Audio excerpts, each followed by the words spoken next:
How can one awaken? How can one escape this sleep? These are the questions that we'll be exploring and inquiring into in this episode. And this episode continues on directly from our previous episode of Gurdjieff speaking about the 4 different levels of consciousness. It can be found in chapter 8. The video will just carry on, or this passage begins on page 143.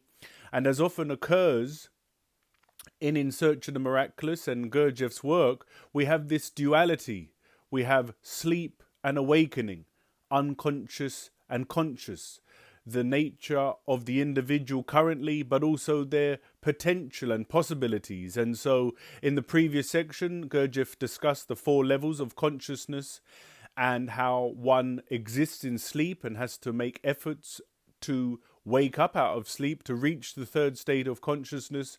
And in this section, Gurdjieff gives some more concrete examples of how one can awaken, again beginning with these questions: how can one awaken? How can one escape this sleep? And if you're interested in groups that we briefly touched on in the last episode, and many of you have commented that you'd be interested in seeing a book club Gurdjieff group begin and be built up, I'll speak about that in much more detail at the end of this video, so stick around, because there is a section in here where Gurdjieff's saying that without a group nothing is possible. And so for those of you who maybe don't have access to a Gurdjieff group in your local area but would be interested in that, stick around to the end. Let me know in the comments and I will share how we can maybe begin tentatively building a Gurdjieff group in the comments. But this is where we begin this passage. How can one awaken? How can one escape this sleep? These questions are the most important, the most vital that can ever confront a man. But before this, it is necessary to be convinced of the very fact of sleep. But it is possible to be convinced of this only by trying to awaken. This came up in the previous episode, and we spoke about it at some length, that the only way that one can awaken is by realizing that they exist in sleep. And Gurdjieff says here, but before this it is necessary to be convinced of the very fact of sleep. And it's only with hard efforts, observations and attempts at awakening that we can really begin to understand for ourselves the depth of our sleep and the all-encompassing nature of sleep for ourselves and the world and people around us, and how it's only someone who's spent many years and much efforts and energy exploring and making efforts in the Gurdjieff work that they can really begin to wake up. So this is, again, to emphasize the point. Before you can attempt and wake up, you have to realize you're asleep. There's another passage in Ouspensky's 4th Way. The only way you can escape prison is by first realizing that you're in prison, and without this thing, there's no possibility of escape. When a man understands that he does not remember himself, and that to remember himself means to awaken to some extent, and when at the same time he sees by experience how difficult it is to remember himself, he will understand that he cannot awaken simply by having the desire to do so. It can be said still more precisely that a man cannot awaken by himself. Again, more emphasis on the difficulty of awakening, and that we can't simply awaken by having the desire to do so. We can't read a book like In Search of the Miraculous and then say, oh yeah, I want to wake up. And bing, you're enlightened, because that's not how it works. If you read Buddhism or Vedanta philosophy or Platonism, you realize that these things take effort, time and energy. And at the end there, now we begin to move on to this group dynamic aspect. Gurdjieff says we can say it more precisely that man cannot awaken by himself. But if, let us say, 20 people make an agreement that whoever of them awakens first shall wake the rest, they already have some chance. Even this, however, is insufficient, because all the 20 can go to sleep at the same time and dream that they are waking up. Therefore, more still is necessary. They must be looked after by a man who is not asleep, or who does not fall asleep as easily as they do, or who goes to sleep consciously when this is possible, when it will do no harm either to himself or to others. They must find such a man and hire him to wake them and not allow them to fall asleep again. Without this, it is impossible to awaken. This is what must be understood. Here Gurdjieff's talking about the group dynamic, and these groups existed, of course, with Mr. Gurdjieff and also Ouspensky, and then this lineage of they sort of separated after both of these individuals passed away. There was the Gurdjieff group, the Gurdjieff followers, and the Ouspensky followers, and like everything in life, everything tends to split apart when the founding essence of the teaching goes away. But I was a member of groups for many years. When I was lucky enough to find the canon, the works, and at the same time discover a group. So all through my early education, I was attending these Gurdjieff groups. And like I say, we'll speak more at the end about how maybe we can begin building one ourselves. It is possible to think for 1,000 years. It is possible to write whole libraries of books, to create theories by the million, and all this in sleep, without any possibility of awakening. On the contrary, these books and these theories, written and created in sleep, will merely send other people to sleep, and so on. And this is something we find again and again, that Gurdjieff says to his followers: don't think simply because an individual is in a position of power, say some politician or some governor or some CEO or executive of a company, don't think that just because they're in this position of status that they have any degree of awakening. Awakening doesn't come about by being in these positions of power. And so Gurdjieff saying there, people write books, make music, make films, and do all the other sorts of things in art and culture.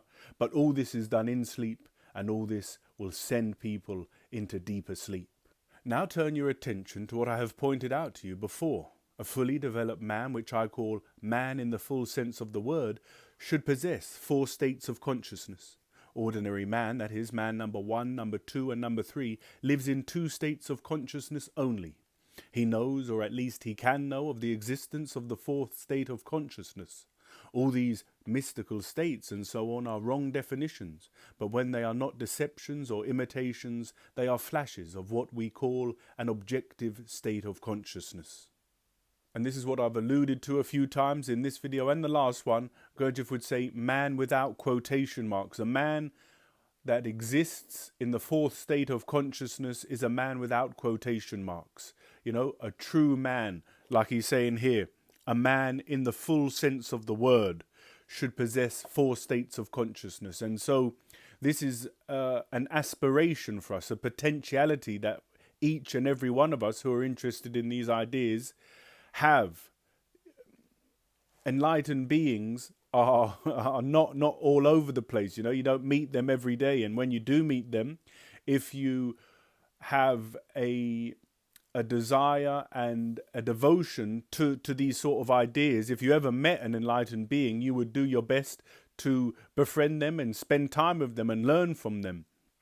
And someone who's awake and would be able to help you to wake up, you'd do well to spend more time with them and to converse and have communication with them, because of course it's only going to help you.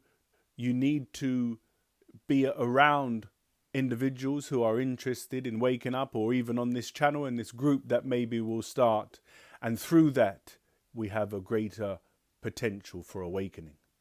But man does not know of the 3rd state of consciousness, or even suspect it. Nor can he suspect it, because if you were to explain to him what the 3rd state of consciousness is, that is to say, in what it consists, he would say that it was his usual state.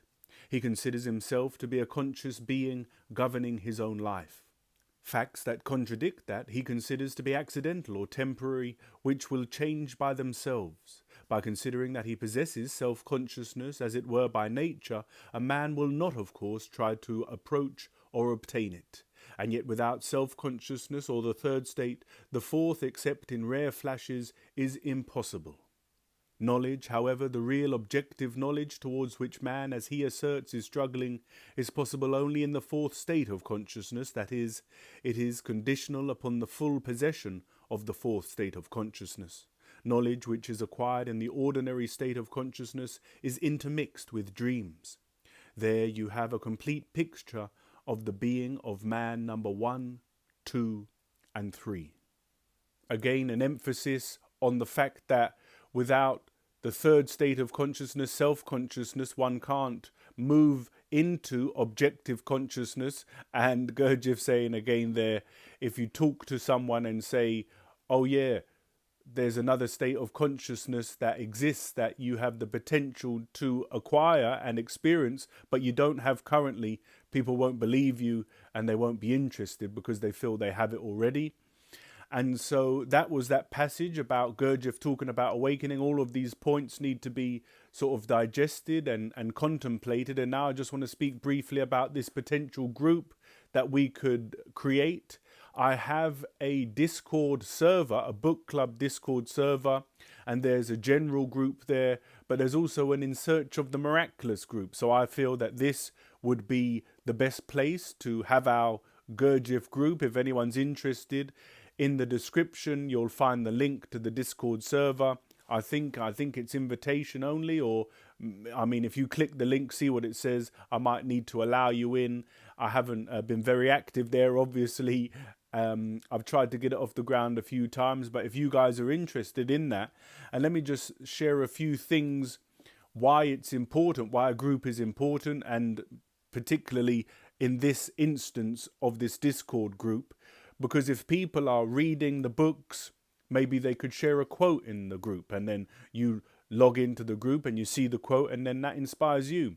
Perhaps someone has a period of intense efforts where they've got the day off or the week off, and they say, oh man, I've been trying really hard and this is what I've experienced, and that's what I've experienced, and it's because of this and it's because of that, and this is what to watch out for. Or alternatively, someone can go back. What often happens if you go back to a place of your childhood, if you're around your parents, if you're around your old school friends, what tends to happen is the personality takes over and we become what we think they want us to be. And a period of deep and intense sleep, although it's not what we're after, we can learn a lot from it. We can learn that we was asleep. I didn't remember myself for a long period of time, and now I've come out of that environment, that condition, and I've realized how asleep I was, and you can share that in the group. And all of these things go together to inspire each other to awaken. And if you're doing it by yourself, you don't have these other nodes coming in of other people trying to awaken. And so, yeah, like Gurdjieff says, on your own, it's impossible to awaken. And that's a pretty harsh statement, isn't it, if one is on their own? And so I can understand why some of you would be interested in having that group. So that's all for this video. I've got more Gurdjieff commentary coming up. And I'll say, just for myself and my own work, my own efforts and experience, I often feel quite a lot of resistance to these videos before I begin them. And I have to address that, observe that, and work through that in order to deliver this content for you. And I'm glad that you guys are finding value in it. Of course, it's not for anyone. People that aren't interested in Gurdjieff are never going to click this video. So it's great to see how the last video took off, and many of you have found value. And so I'm going to continue sharing the Gurdjieff Ouspensky content. Any questions are welcome. I'll be sure to answer them, and maybe certain issues will come up in the group and I'll be able to speak on them. But all that's coming up, go check out the group, and I look forward to interacting with you in there. But for now, guys, take care, and I'll see you next time.